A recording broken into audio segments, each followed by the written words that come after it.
Hey there! If you're looking for a fun and easy way to earn rewards, including cash and prizes, check out the link in the video description. One of Mica Miller's sisters is demanding to know why her slain sibling had unexplained bruising on her hands in the aftermath of her shooting death in North Carolina on April 27. Anna Francis told News Nation in an interview that Mica definitely had bruises on her hand. "I did ask the medical examiner, personally, is there any chance that a body would have bruises on it from being collected from the water or someone touching her after examining her," she said. The examiner told her no, Francis said to News Nation, explaining that a body cannot bruise after the heart stops beating.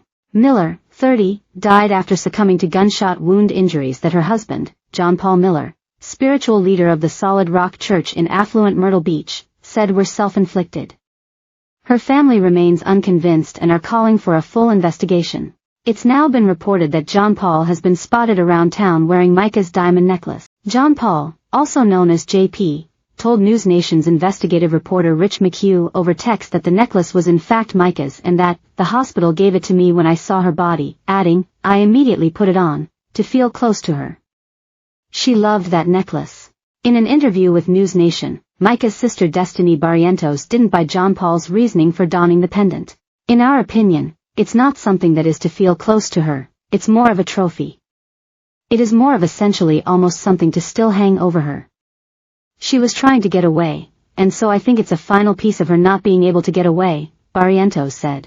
Mica filed for separation from John Paul days before she was found dead of what the medical examiner said was a self-inflicted gunshot wound at North Carolina's Lumber River State Park on April 27.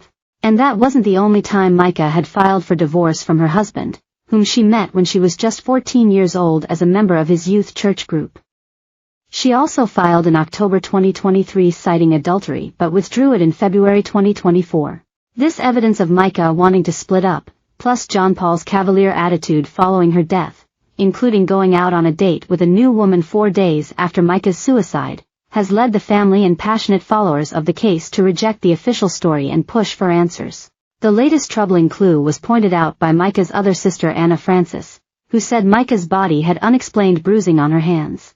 "There were definitely bruises on Mica's hands that the medical examiner had no recollection of, and I did ask him personally, is there any chance that a body would have bruises on it from being collected from the water or someone touching her after examining her?" Francis asked. The medical examiner told her no, Francis said to News Nation, explaining that a body cannot bruise after the heart stops beating. "So our family, instead of grieving her at the funeral home, we had to go into fight mode, investigation mode, and do the job ourselves because Robeson County was neglecting to do a proper investigation," Francis said.